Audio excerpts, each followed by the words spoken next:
Magandang hapon pong muli. Ipinagdiriwang po natin sa araw na ito ang ika-26 na linggo sa karaniwang panahon. Magsitayo po at sumabay sa pambungad na awit.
ngalan ng Ama at ng Anak at ng Espiritu Santo. Amen. Ang pagpapala ng ating Panginoong Hesukristo, ang pag-ibig ng Diyos Ama, at ang pakikipagkaisa ng Espiritu Santo naway laging sumainyo. At sumayin niyo rin. Tayo ay binigyan ng Diyos ng kakayahang magsalita para sa pagpapahayag ng magandang balita ng kaligtasan. Subalit madalas ay hindi ito naisasalin sa kilos. Mga kapatid, sa linggong ito, pinagdiriwang din natin ang pambansang araw ng mga mandaragat. Patuloy tayong umusal ng ating mga panalangin sa ating Panginoong Diyos na tayo ay samahan at gabayan sa ating mga tinatahak na kahirapan at pagsubok sa bawat araw. Upang tayo ay maging marapat na makinabang sa pagdiriwang na ito, ating isipin ang lahat ng ating mga nagawang kasalanan.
Kaawaan tayo ng makapangyarihang Diyos. Patawarin tayo sa ating mga kasalanan at patnubayan tayo sa buhay na walang hanggan. Amen.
Manalangin tayo.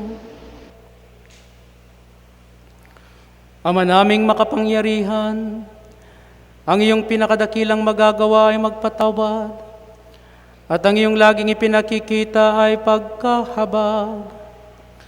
Padaluyin mo sa aming walang humpay ang kagandahang loob mong sa amin inilaan, upang sa pagkakamit namin sa pangako mong bigay, kami gawin mong kasalo sa ipagkakalob mo sa kalangitan, sa pamamagitan ni Hesu Kristo, kasama ng Espiritu Santo, magpasawalang hanggan.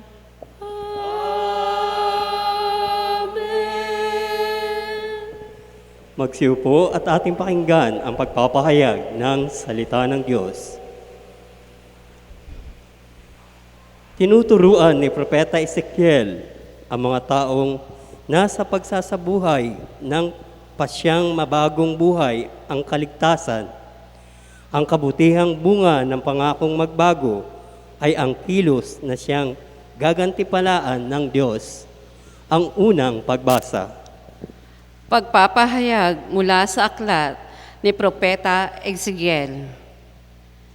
Ito ang sinasabi ng Panginoon. Marahil ay sasabihin ninyong hindi tama itong ginagawa ko. Makinig kayo, mga Israelita. Matuwid ang aking tuntunin, ang pamantayan ninyo ang baluktot.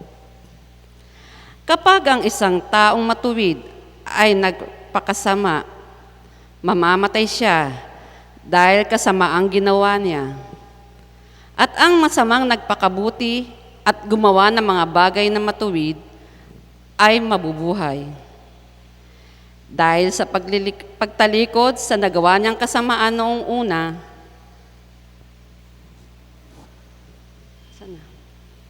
mabubuhay siya, hindi mamamatay. Ang salita ng Diyos. Salamat sa Diyos. Poon iyong gunitain, wagas mong pag-ibig sa akin. Poon, iyong gunitain, wagas mong pag-ibig sa akin. Ang kalooban mo'y ituro, O Diyos, ituro mo sana sa aba mong lingkod. Ayon sa matuwid, ako ay turuan. Ituro mo poon ang katotohanan, tagapagligtas ko na inaasahan. Poon, iyong gunitain, wagas mong pag-ibig sa akin. Poon, gunitain, pag-ibig mong wagas, at ang kabutihang noon pa'y nahayag. Patawarin ako sa pagkakasala, sa kamalian ko nang ako'y bata pa. Pagkat pag-ibig mo'y hindi magmamaliw, ako sana poon ay alalahanin. Poon, iyong gunitain, wagas mong pag-ibig sa akin.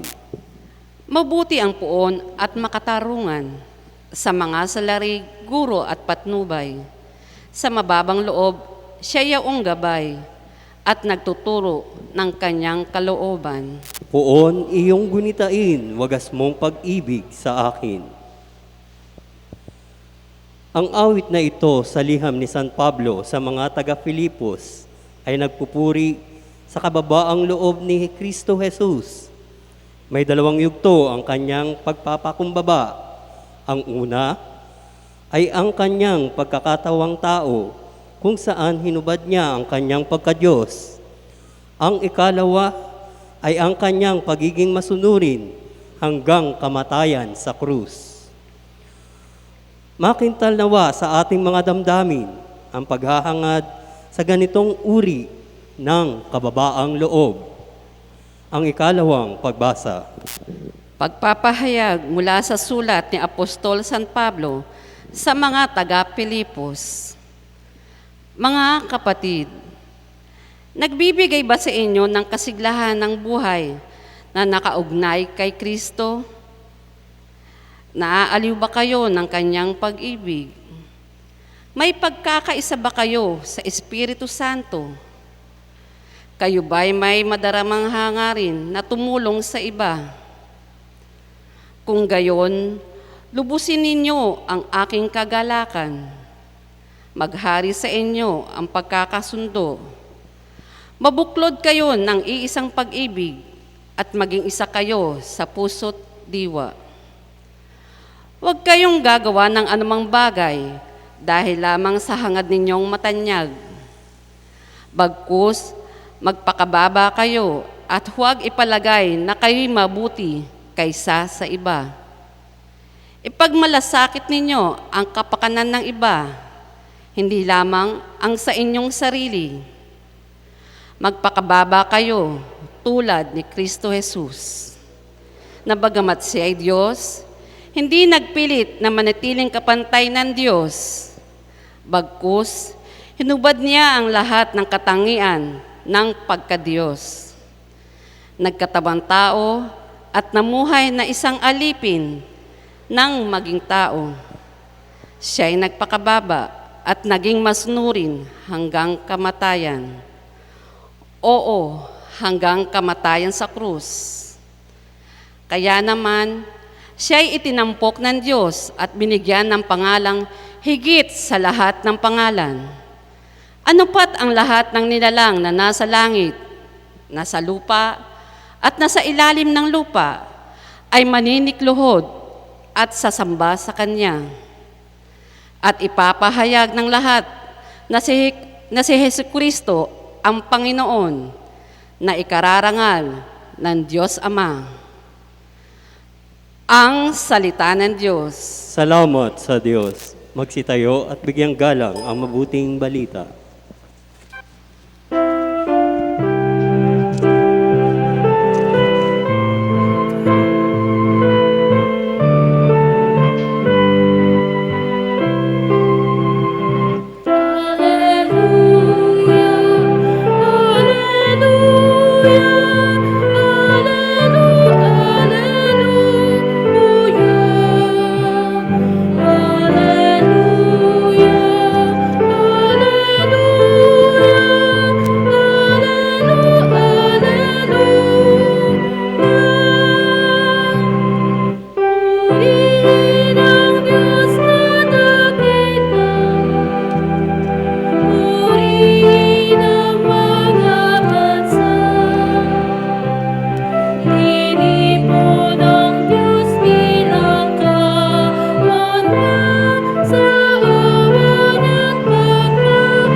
Sumainyo ang Panginoon. At sumainyo rin. Ang mabuting balita ng Panginoon ayon kay San Mateo. Papuri sa iyo, Panginoon. Noong panahong iyon, sinabi ni Jesus sa mga punong saserdote at mga matatanda ng bayan, "Ano ang palagay ninyo rito? May isang tao na may 2 anak na lalaki. Lumapit siya sa nakatatanda at sinabi, 'Anak, lumabas ka at magtrabaho sa ubasan ngayon.' 'Ayaw ko po,' tugon niya. Ngunit nagbago ang kanyang isip at siya'y naparoon. Lumapit din ang ama sa ikalawa at gayon din ang kanyang sinabi. 'Opo,' tugon nito. Ngunit hindi naman naparoon. Sino sa dalawa ang sumunod sa kalooban ng kanyang ama? Ang nakatatanda po, sagot nila. Sinabi sa kanila ni Jesus, "Sinasabi ko sa inyo, ang mga publikano at masasamang babae nauuna pa sa inyong pasakop sa paghahari ng Diyos. Sapagkat naparito sa inyo si Juan at ipinakilala ang matuwid na pamumuhay at hindi ninyo siya pinaniwalaan. Ngunit pinaniwalaan siya ng mga publikano at ng masasamang babae. Nakita ninyo ito, subalit hindi pa rin kayo nagsisi at naniwala sa Kanya." Ang mabuting balita ng Panginoon. Pinupuri ka namin, Panginoong Heso Kristo.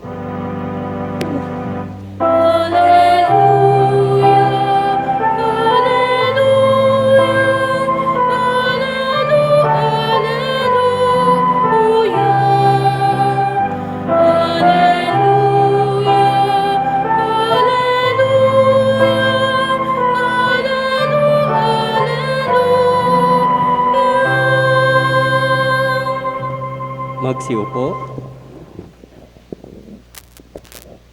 Magandang hapon po sa inyo mga kapatid. Kumusta naman ang isang buong linggo ninyo? Okay lang. Okay. Buti naman, okay lang. Mga kapatid, napakinggan natin ang magagandang mga pagbasa. Ang unang pagbasa ay napakaraming mga paalaala sa atin. Ang ikalawa, gayon din. At sa ating ebanghelyo. Meron po akong nakitang isang magandang quotation.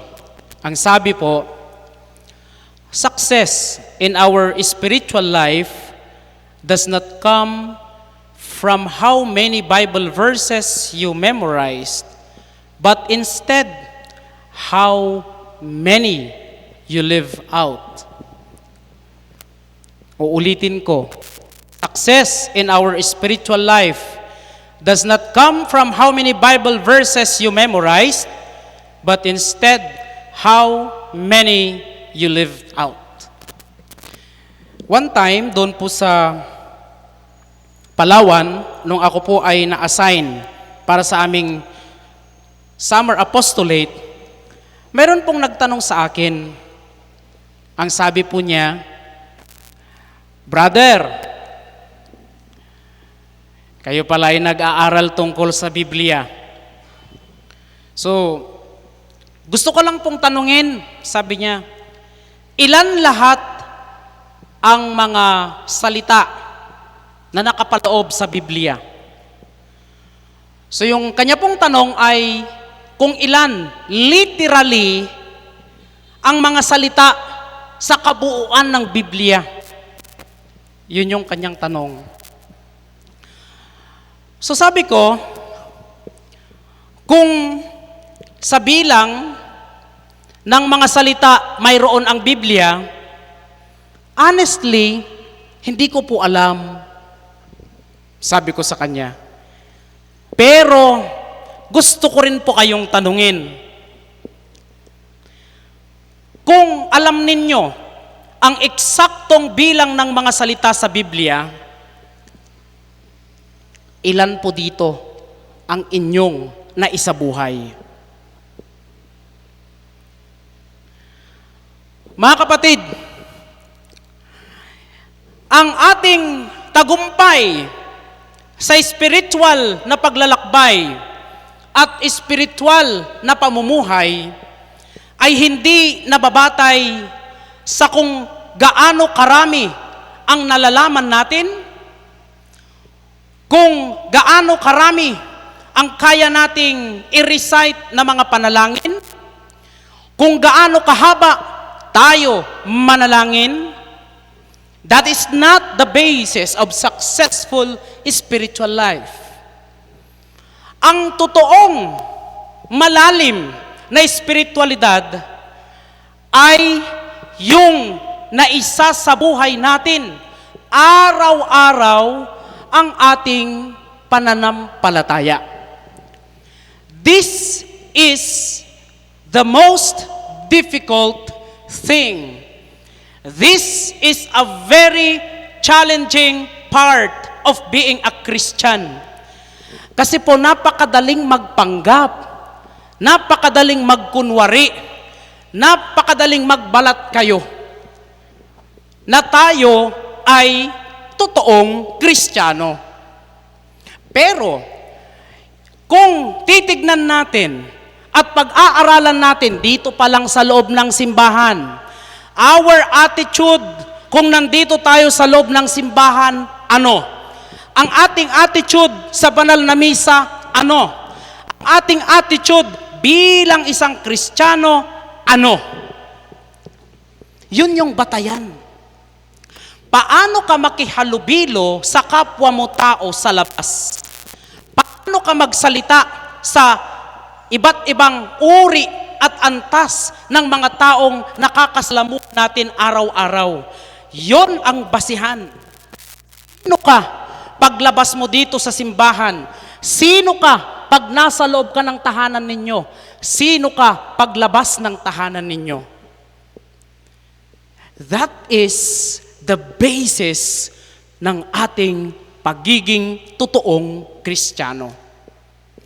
Sa unang pagbasa, mga kapatid, mahalagang paalalahanan natin ang ating mga sarili. And this is the reminder of the first reading to all of us. Ano po ito? It is about new life, pagbabagong buhay. Kung kayo po ay nanonood ng mga gawain ng iba't ibang mga charismatic groups o ng iba't ibang mga grupong pang-relihiyon, maririnig ninyo sa mga testimonies, life sharing ng mga taong dumadalo doon, yung tungkol sa pagbabagong naganap sa kanilang buhay. Sasabihin nila, magmula nung makilala ko ang Panginoong Hesus, magmula nung narinig ko ang mabuting balita, tumimo sa aking puso at nakatulong ito upang tanggapin ko, upang isabuhay ko, upang pagsumikapan kong baguhin ang aking mga maling mga gawain. We can always hear people na mayroong encounter kay Jesus, na nakarinig ng mabuting balita ng Panginoon, tinanggap sa kanilang buhay at isinabuhay, nagkaroon ng pagbabago. Let us ask ourselves, mga kapatid, ilang taon ka nang nagsisimba? Ilang taon ka nang naglilingkod sa simbahan? Ilang taon ka nang nagdadasal? Ilang taon ka nang nagbabasa ng Biblia? Ilang taon ka nang nagnonovena? Ilang taon na ang mga spiritual activities mo? Nababago ba ang buhay mo? Sometimes, ang dali. Napakadaling sabihin, I am a Christian. Pero, kapag sa application, ang hirap. Pagbabagong buhay. That is the content of the first reading. Ano yung manifestations ng new life? Paano ba ito nakikita sa buhay natin? Sa second reading, makikita po natin ang sinasabi ni San Pablo sa kanyang sulat sa mga taga-Filipos. Ano po ang sabi dito? Pinakauna, about humility.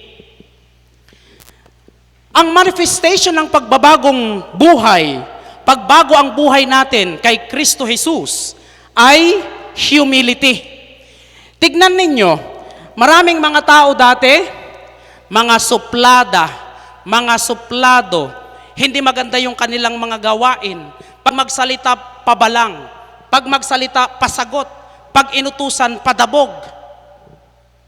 Pero nung nagkaroon ng relationship sa Panginoong Hesus, nung lumalim ang kanyang ugnayan sa Panginoong Hesus, yung kanyang tinatanggap dito sa sakramento, ang komunyon na kanyang tinatanggap, nagkakaroon ng buhay niya. And out of that, yung bunga ng kanyang pagsisimba, yung bunga ng kanyang pagkukumunyon ay yung transformation, yung conversion. That should be the fruit of what we are doing. Dapat lahat ng ginagawa nating ukol sa Panginoon ay nagbubunga din sa buhay natin. Because that is the manifestation. Sa bahay ninyo, kapag naiinis ka na, naiirita ka na, kaya mo pa bang kontrolin ang sarili mo? Pag iritang-irita ka na, gusto mo nang magmura, kaya mo pa bang kontrolin ang sarili mo? Kapag may umaapi sa'yo, may namimintas sa'yo, may naninira sa'yo, kaya mo pa bang kontrolin ang sarili mo? Kapag sa tingin mo, mas angat ka kaysa ibang tao, pero nananatili kang mapagpakumbaba, yan ang katibayan na ikaw unti-unti ay palapit ng palapit sa pagbabagong buhay. Mga kapatid, that is the first manifestation, humility. Kapag hindi ka na mayabang, hindi na mataas ang tingin mo sa sarili mo, kahit mayroon ka namang ibubuga, Kahit mayroon ka namang ipagmamalaki, kahit marami ka namang pwedeng ipagmayabang, yet you are very silent, it means God is dwelling in you. Alam niyo yung mga taong maganito, yung mga taong madada, puro pabida sa kanyang sarili, yun ang mga taong walang-wala. Yung mga taong wala ng ibang ibinibida, kung hindi yung mga ganito nila, yung mga mayroon sila, actually wala sila noon. Because ang mga taong maganito, kalimitan, walang naibubuga. Humility. Etong pandemyang ito na ating nararanasan, this pandemic is teaching us this virtue of humility. Sapagkat anumang karanasan natin sa buhay, mga kapatid, mayroon itong itinuturo sa atin. Mapa-positibo, mapa-negatibong mga pangyayari, every event, every circumstance, mayroong dalang aral sa atin. Ano pong kinakailangan nating gawin? We have to reflect. We have to meditate. We have to comprehend itong mga bagay na ito na nangyayari. Kapag pinag-iisipan natin, pinagdadasalan natin, ipapakita ng Diyos ang nais niyang sabihin sa atin. Di po ba sa Ebanghelyo, maging ang unos, maging ang bagyo, mayroong mensaheng ipinaparating sa mga disipulo ng Panginoon. This is also the thing. With this pandemic, tinuturuan niya tayong muling maging mapagpakumbaba. Secondly, aside from the virtue of humility, second reading is teaching us kung totoo ngang nagmamanifest sa buhay natin ang pagbabagong buhay. Second is obedience. How do you obey? Hindi po ba ang hirap magsuot ng mask? Ang hirap huminga? Kung minsan nga sawang-sawa ka na sa hininga mo. Kasi yun na lang ang nalalanghap mo. Pag nakamask ka, naka-face shield ka, naka-eyeglass ka pa, kapag naka-eyeglass ka, isasabit mo yung face shield mo, tapos yung ilong mo, pango pa. Pag huminga ka, anong nangyayari? Lumalabo yung salamin mo. So maiirita ka na naman. But, mga kapatid, this is part of the health protocol. And we need to obey. Dahil kung hindi tayo susunod, tayo rin ang mapapahamak, tayo rin ang kawawa. And the same thing with our spiritual life. The Lord is giving us, has given us guidelines, rules, ang mabuting balita every Sunday, every day na ating nababasa, napapanood, napapakinggan. They are reminding us of what to do about our lives. So dalawa po, mga kapatid. Sino ang ating modelo ng humility and obedience? Walang iba kung hindi ang ating Panginoong Jesus. Sa pinakahuling bahagi ng second reading, mga kapatid, ang sabi po dito, at ipapahayag ng lahat na si Jesucristo ang Panginoon. Ang buhay natin, mga kapatid, kahit simba tayo ng simba, kung hindi naman maayos ang pamumuhay na nakikita ng ibang tao sa labas, kung hindi naman maayos ang ating pamumuhay bilang mga Kristiyano, hindi natin maipapahayag ang karangalan ni Jesucristo na ating sinusunod at pinagrilingkuran. The best proclamation is no other than our own lives. Ang ating mga buhay, ang pinaka-epektibong pamamaraan ng pag-iibanghelyo sa mga tao. We don't need to speak so many words. All we have to do is to apply in our daily lives what the Lord is teaching us. Kasi po ang problema, ang daming sinabi ang Panginoon sa misa, pero ang mga isip natin lumilipad naman kung saan-saan. Pag nandito tayo sa simbahan, maraming mga Kristiyano magsisimba tingin ng tingin sa relo. Mamaya titingin na naman. Nagsimba ka pa. Ang dahilan kung bakit ka nandito is to give your full and your whole time to Jesus. Sa atin pong ebanghelyo, mga kapatid, napakaganda ng kwento ng Panginoon tungkol sa dalawang magkapatid. Ang isa, nagsabing oo. Ang isa, nagsabing ayaw ko. Yung nagsabi ng niya, nung uutusan silang magtrabaho sa kanilang ubasan, yung umayaw noong una, nagkaroon at nagbago ng isipan. Nagkaroon ng pagbabago ng kanyang isipan. Na-realize niya na kinakailangan niyang sumunod. And after that realization, pumunta siya. Yung ikalawa na nagsabing oo lang, pero hindi naman sumunod. Alam po ninyo yung mas effective dito? Yung salita. Pag i-combine mo yung dalawa, yung salitang oo, tapos yung gawa. Yung gawa at yung salita, dapat nagtutugma. Napaka-epektibo nitong pagsunod sa kalooban ng Diyos.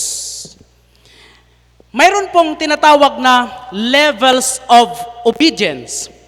Hindi po ba ninyo napansin sa atin pong ebanghelyo, noong inutusan ng ama ang panganay na anak na lalaki at sumagot ng ayaw ko, hindi siya pinilit ng tatay.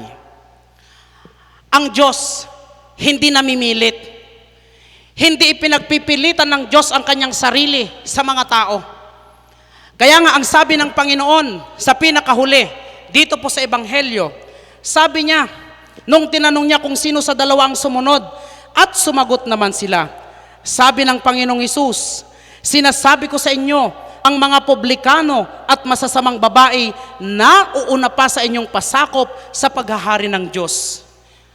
Kung minsan, tayo na nagsasabing Kristiyano tayo na nagsasabing lagi tayong nagsisimba, tayo na nagsasabing malapit sa simbahan, kung minsan, tayo ang hindi kinakikitaan ng totoong makakristyanong pamumuhay.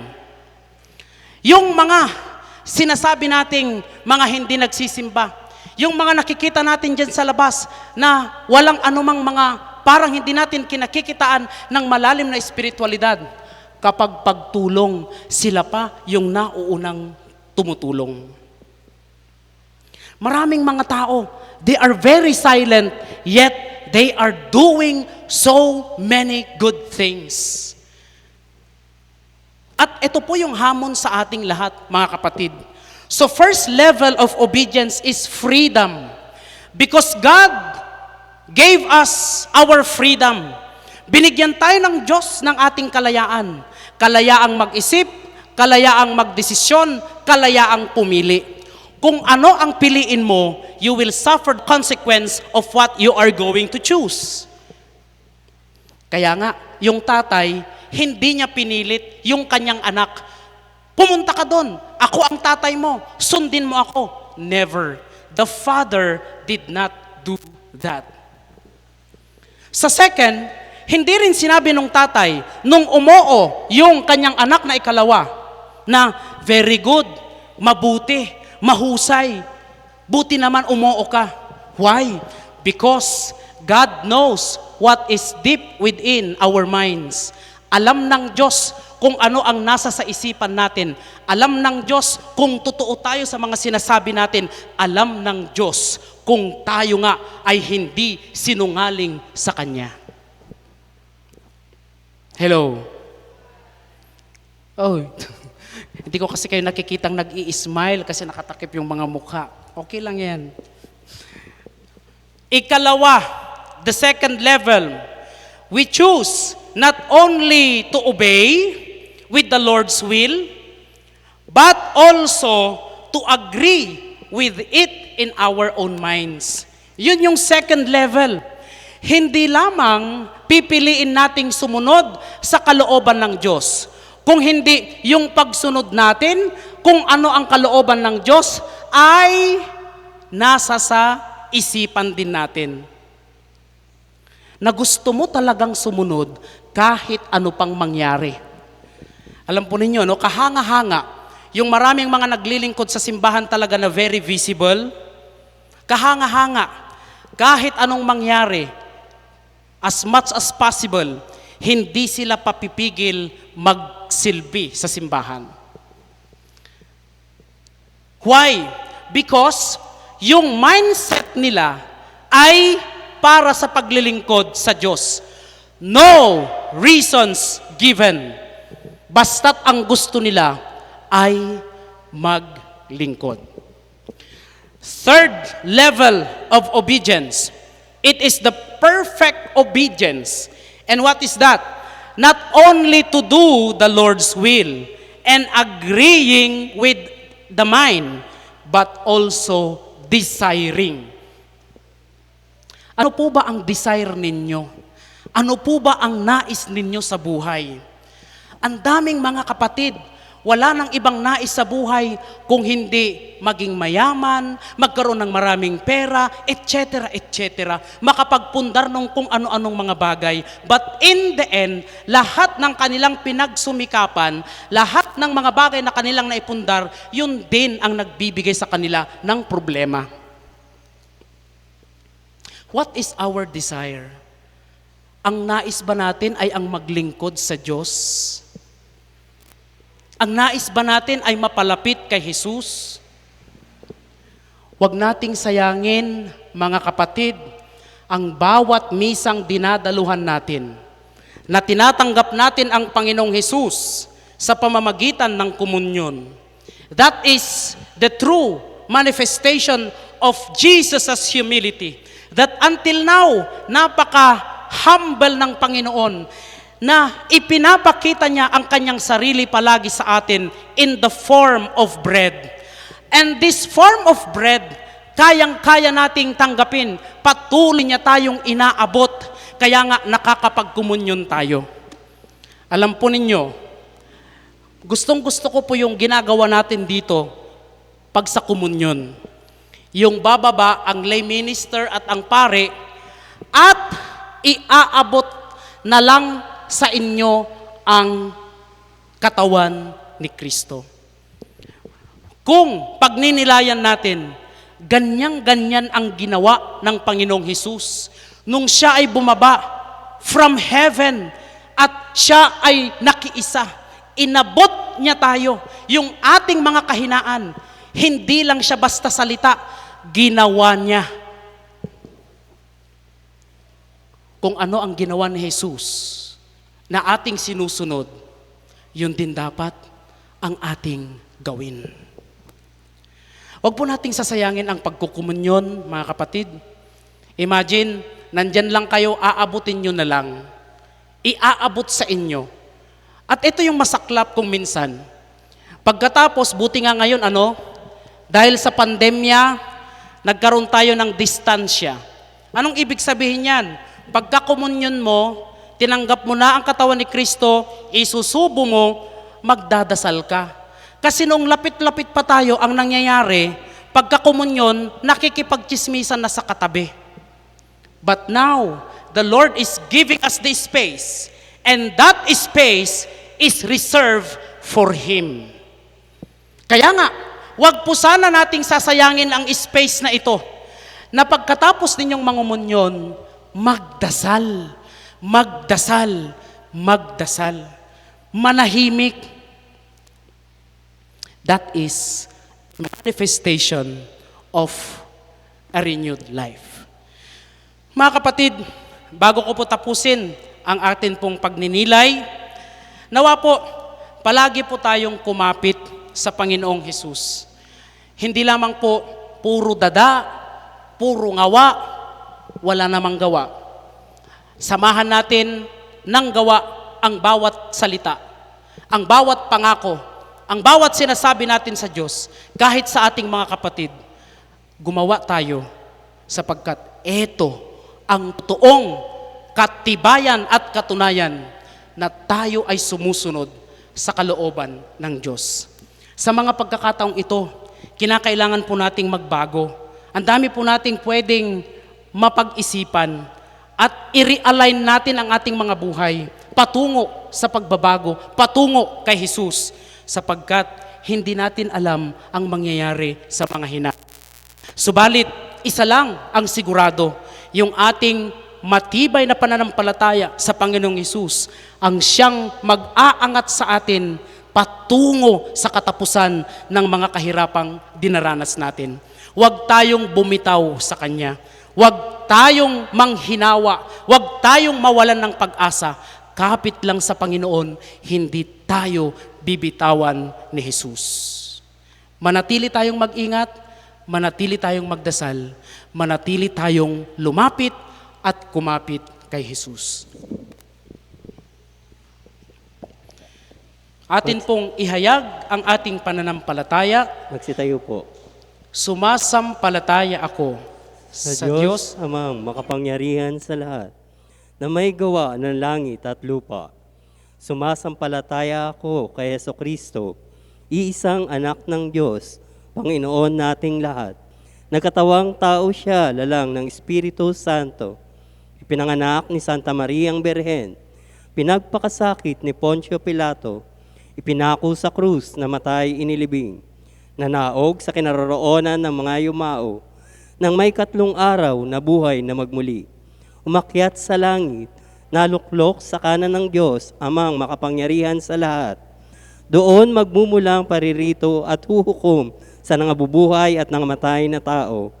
Sumasampalataya naman ako sa Diyos Espiritu Santo, sa banal na simbahang Katolika, sa kasamahan ng mga banal, sa kapatawaran ng mga kasalanan, sa pagkabuhay na muli ng nangamatay na tao, at sa buhay na walang hanggan. Amen. Hingin natin sa Diyos na kayanin nating isalin sa kilos ang ating mga salitang binitiwan sa Kanya. Para sa bawat kahilingan ang ating itutugon. Amang nagpapatibay ng loob, dinggin mo ang aming panalangin. Amang nagpapatibay ng loob, dinggin mo ang aming panalangin. Para sa mga namumuno sa simbahan, upang maisabuhay nila ang kanilang mga panata sa Diyos na kanilang binitiwan sa araw na naitalaga sila sa paglilingkod sa bayan ng Diyos. Manalangin tayo sa Panginoon. Amang nagpapatibay ng loob, dinggin mo ang aming panalangin. Para sa mga namumuno sa ating bansa, lalo na sa panahong ito ng COVID-19 pandemic, upang ang kanilang mga sinumpaan sa pagtatalaga sa kanilang mga tungkulin sa bayan, ay maisalin nila sa gawa para sa ikapanunuto ng tanan. Manalangin tayo sa Panginoon. Amang nagpapatibay ng loob, dinggin mo ang aming panalangin. Para sa lahat ng mga gumagawa sa ating mga pagamutan at nagsisikap na sugpuin ang pagkalat ng COVID-19 pandemic, at para na rin sa mga kawani ng pamahalaang nagpapanatili ng kaayusan sa ating lipunan, upang palakasin ng Espiritong Banal ang kanilang mga loob sa pagtupad sa kanilang mga sinumpuan para sa ikabubuti ng bayan at ng sangkatauhan. Manalangin tayo sa Panginoon. Amang nagpapatibay ng loob, dinggin mo ang aming panalangin. Para sa ating lahat ng mga Kristiyano, upang sa taong ito ng ekumenismo ay ating maipatupad sa kilos ang mga simulain at pagtuturo ng ikalawang Konsilyong Batikano para sa panunumbalik ng pagkakaisa sa simbahan. Manalangin tayo sa Panginoon. Amang nagpapatibay ng loob, dinggin mo ang aming panalangin. para sa lahat ng mga tumutulong sa mga mandaragat sa buong mundo, upang maging laging handa silang maglingkod para sa ikabubuti ng lahat. Manalangin tayo sa Panginoon. Amang nagpapatibay ng loob, dinggin mo ang aming panalangin. Para sa ating lahat na nananalangin sa linggong ito, upang malampasan natin ang mga magagandang salita lamang na hindi naman namamala sa ating pakikitungo sa Diyos at sa kapwa. Manalangin tayo sa Panginoon. Amang nagpapatibay ng loob, dinggin mo ang aming panalangin. Tahimik nating ipanalangin ang ating mga sariling kahilingan. Ama naming nagdadala ng tibay ng loob, isugo mo sa amin ang iyong Espiritong Banal upang lumakas ang aming pagsisikap na maisabuhay ang lahat ng aming sinumpaan at ipinangako sa iyo. Naway mapa sa amin ang kaligtasang iyong inihanda para sa iyong mga anak na tumatalima at nagsasabuhay ng iyong kalooban. Hinihiling namin ito sa pamamagitan ni Jesucristo na aming Panginoon. Amen. Magsiupo para sa paghahain ng alay.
Magsitayo po.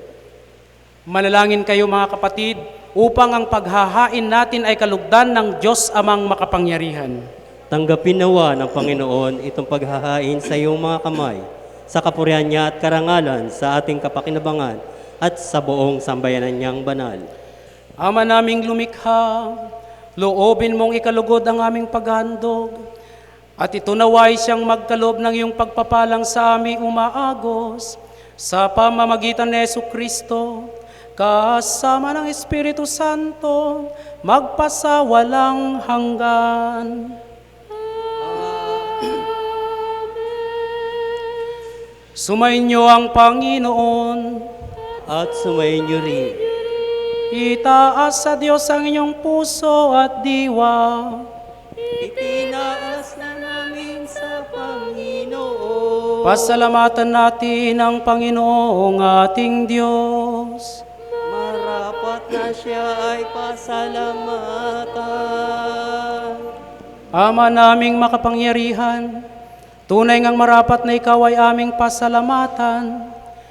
Kahit na ikaw ay pinagtaksila ng sangkatauhan, ikaw ay patuloy pa rin sa iyong pagmamahal. Ikaw na ang nagpuno sa aming pagkukulang, ikaw pa rin ang nagsugo ng tutubos sa tanan. Ang sugo mong anak ay naging di na iba sa amin, bagamat di niya tinularan ang aming pagkamasuwain. Nilob mo ito upang iyong mamalas sa aming pagkatawang giliw mong anak, at kami tunghayan mong may pag-ibig na tulad ng pagtatangi mo sa Kanya ng higit sa lahat. Ang katapatan niya sa iyong walang maliw ay nagpanumbalik na muli sa amin ng iyong kasiyahat ng iyong pagtingin na aming iwinaksi nung ikaw ay aming suwayin.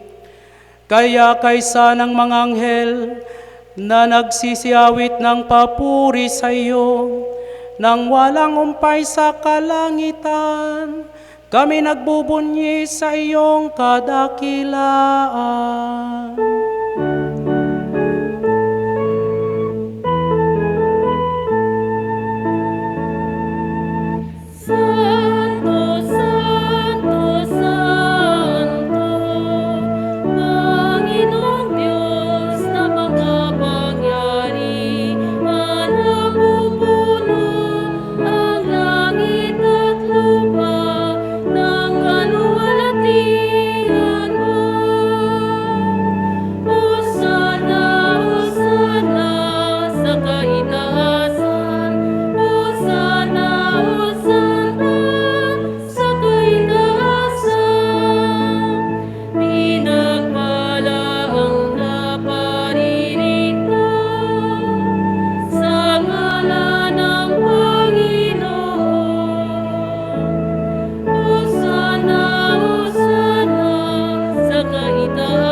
Magsilhod po.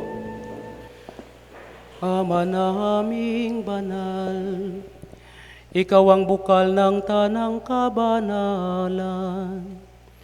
Kaya't sa pamamagitan ng iyong Espiritu, gawin mong banal ang mga kaloob na ito, upang para sa amin maging katawan at dugo ng aming Panginoong Hesu Kristo. Bago niya pinagtiis ang kusang loob na maging handog, hinawakan niya ang tinapay, pinasalamatan kanya, pinaghati-hati niya iyon, iniabot sa kanyang mga alagad at sinabi, tanggapin ninyong lahat ito at kanin. Ito ang aking katawan na ihahandog para sa inyo.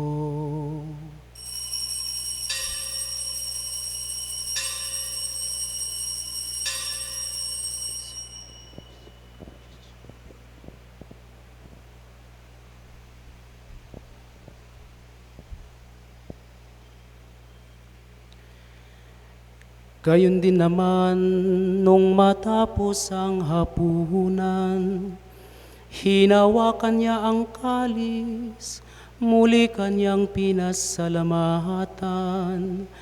Iniabot niya ang kalis sa kanyang mga alagad at sinabi, tanggapin ninyong lahat ito at inumin.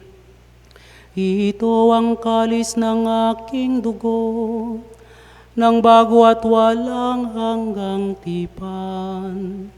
Ang aking dugo na ibubuhos para sa inyo at para sa lahat, sa ikapagpapatawad ng mga kasalanan.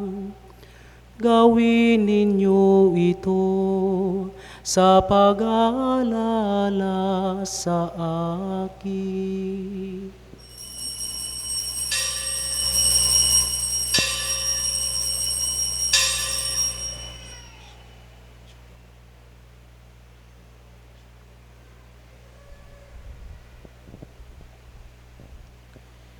Ipagbunyi natin ang misteryo ng pananampalataya.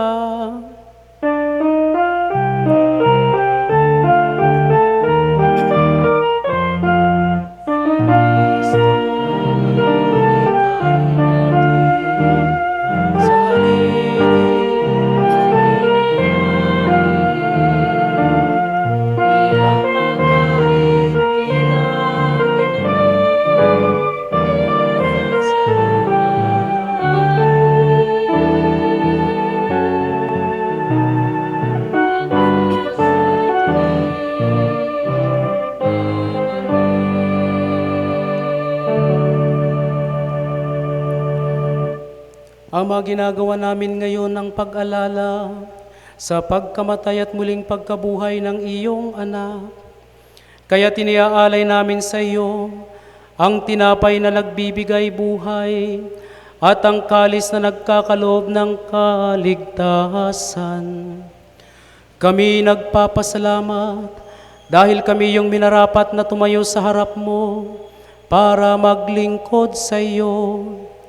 Isinasamo namin kaming magsasalo-salo sa katawan at dugo ni Kristo ay mabuklod sa pagkakaisa sa pamamagitan ng Espiritu Santo.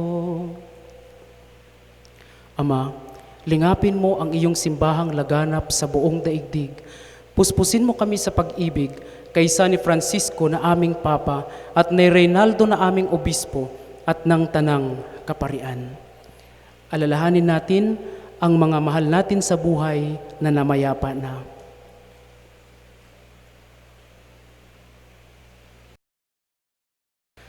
Alalahanin mo rin ang mga kapatid naming nahimlay nang may pag-asang sila'y muling mabubuhay, lalong-lalo na ang mga naging biktima ng COVID-19. Gayon din ang lahat ng mga pumanaw. Kaawaan mo sila at patuloyin sa iyong kaliwanagan. Kaawaan mo at pagindapatin kaming lahat na makasalo sa iyong buhay na walang wakas.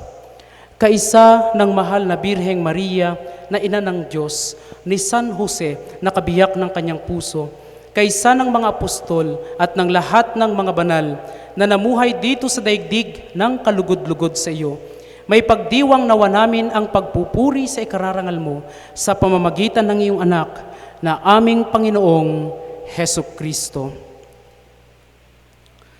Sa pamamagitan ni Kristo, kasama niya at sa Kanya, ang lahat ng parangal at papuri ay sa iyo, Diyos samang makapangyarihan, kasama ng Espiritu Santo, magpasawalang hanggan.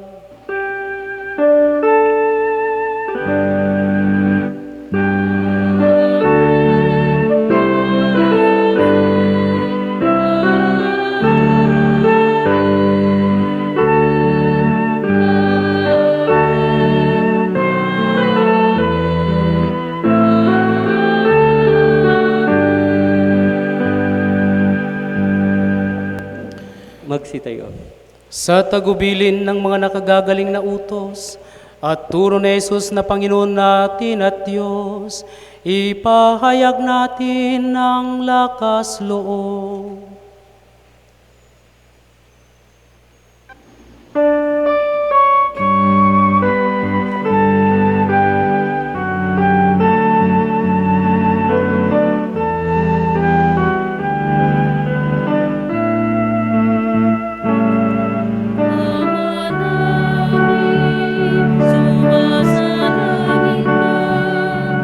Sa mahina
Hinihiling namin kami adya sa lahat ng masama, pagkalooban ng kapayapaan araw-araw, iligtas sa kasalanan, at ilayo sa lahat ng kapahamakan, samantalang aming pinananabikan ang dakilang araw ng pagpapahayag ng tagapagligtas naming si Heso Kristo.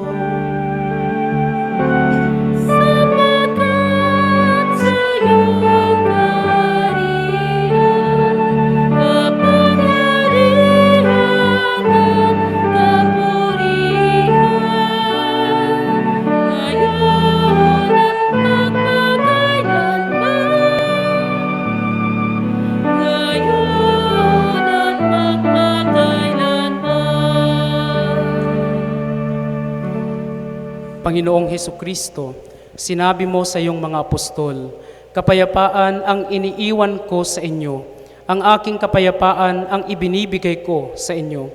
Tunghayan mo ang aming pananampalataya at huwag ang aming mga pagkakasala. Pagkalooban mo kami ng kapayapaan at pagkakaisa ayon sa iyong kalooban, kasama ng Espiritu Santo, magpa sa walang hanggan. Amen. Ang kapayapaan ng Panginoon ay laging sumainyo. At sumainyo rin. Magbigayan kayo ng kapayapaan sa isa't isa. Peace be with you po.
Magsiluhod po. Mga kapatid, narito si Jesus, ang Panginoon natin at Diyos, ang ating manunubos at dakilang manggagamot. Siya ang kordero ng Diyos na nag-aalis ng mga kasalanan ng sanlibutan. Mapapalad tayong tuloy na inaanyayahan sa kanyang piging. Panginoon, hindi ako karapat-dapat na magpatuloy sa iyo. Ngunit sa isang salita mo lamang ay gagaling na ako. Ipagsanggalang nawa tayo ng katawan at dugo ni Kristo para sa buhay na walang hanggan. Amen.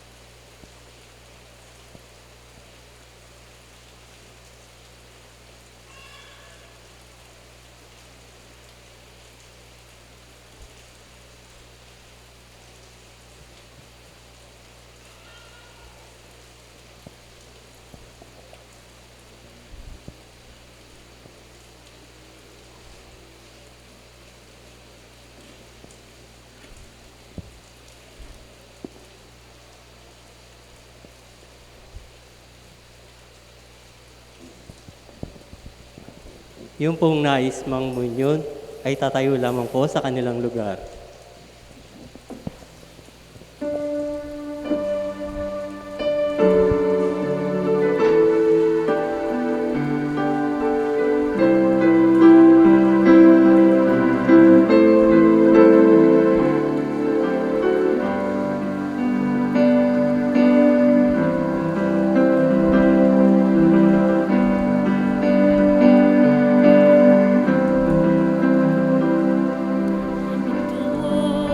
tinapay ng buhay, kanin yun, mag-ibahagi. Ito ang tinapay ng buhay, kanin yun, mag-iisa. Yan ang katawang pinayumay upang ikaw ay mabuhay. Yan ang katawang nakina upang iyong kamtan ang buhay na walang hanggan.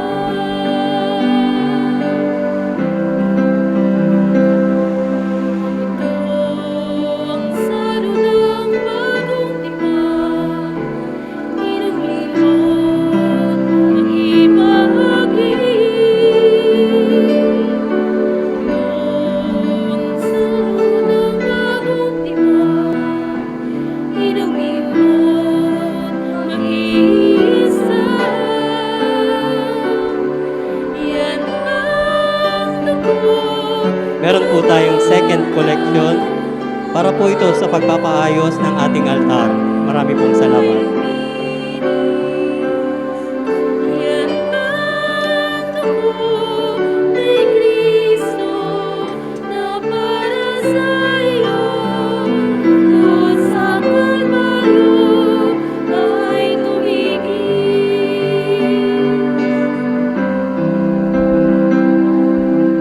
Ito ang tinapay ng buhay. Ito ang saro ng bagong tipan. Yan ang katawang pinayumay. Yan ang dugong ipinigis. Ito ang aking patunay na ako'y kasama niyang namahal. Ito ang aking ipahayag na magbabalik si Jesus na buhay.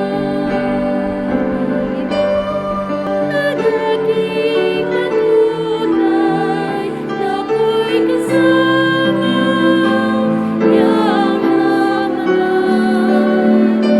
Ito ang aking ipahayag na magbabalik si Jesus na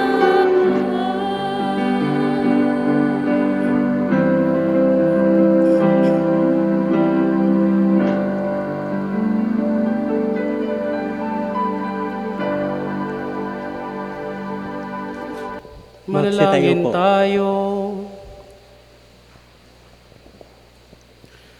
Ama naming mapagmahal, ang aming banal na pagkikinabang ay magdulot na walang kagalingan sa aming katauhan upang kami makatambal sa kaluwalhatian ng aming nilalahukan sa tiniis na kamatayan na amin ngayong ipinahayag sa ginanap na pagdiriwang sa pamamagitan ni Jesucristo kasama ng Espiritu Santo magpasawalang hanggan.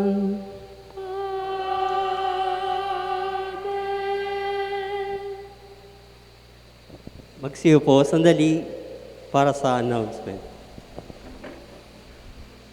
Tawag po sa kasal si Armando Hero Bermudez Angeles na anak ni na Armando Santos Angeles at Melita Bermudez Angeles na taga Quezon City ay ikakasal kay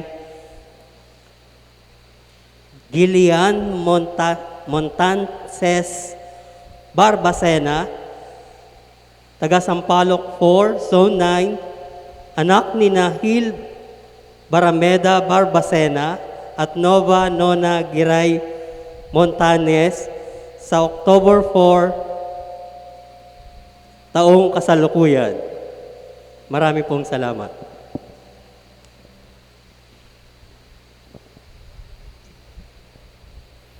Magsitayo po. Sumainyo ang Panginoon At sumainyo rin. at pagpalain kayong lahat ng makapangyarihang Diyos, ng Ama at ng Anak at ng Espiritu Santo. Amen. Mga kapatid, tapos na ang pagdiriwang natin ng banal na misa. Humayo kayo sa kapayapaan ni Kristo. Salamat sa Diyos.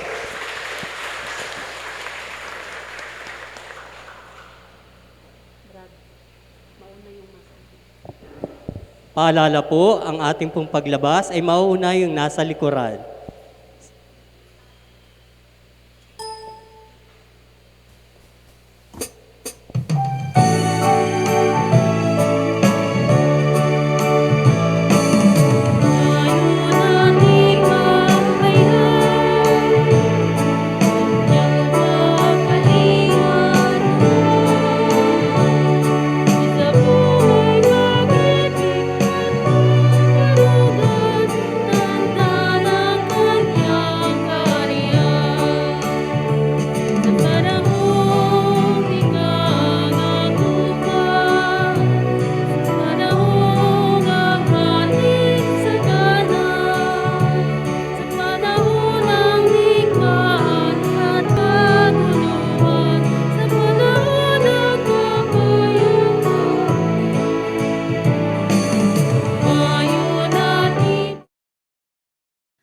Orasyo Emperata para sa COVID-2019.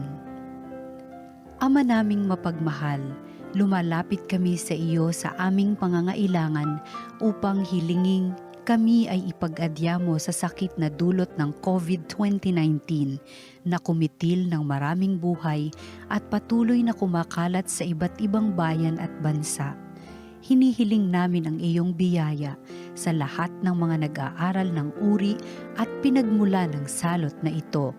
Patnubayan mo ang lahat ng dalubhasa sa medisina na tumutulong sa mga may sakit upang sila ay mapuno ng matibay na pagmamalasakit at pagdamay.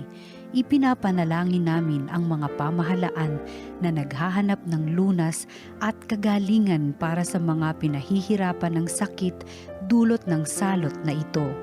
Ipinagkakatiwala namin sa iyo ang lahat ng nagdurusa dahil sa sakit na ito. Pagalingin mo sila at bigyan ng mabuting kalusugan. Pukawin mo ang aming kalooban upang maging handa kaming tulungan ang mga may sakit at nangangailangan. Hinihiling namin ito sa pamamagitan ni Hesukristong anak mo na nabubuhay at naghaharing kasama mo at ng Espiritu Santo, iisang Diyos, magpasawalang hanggan. Amen. Mahal na Birhen, mapag-ampon sa mga Kristiyano, ipanalangin mo kami. San Rafael ang Arkanghel, ipanalangin mo kami. San Roque, ipanalangin mo kami. San Lorenzo Ruiz, ipanalangin mo kami. San Pedro Calungsod, ipanalangin mo kami.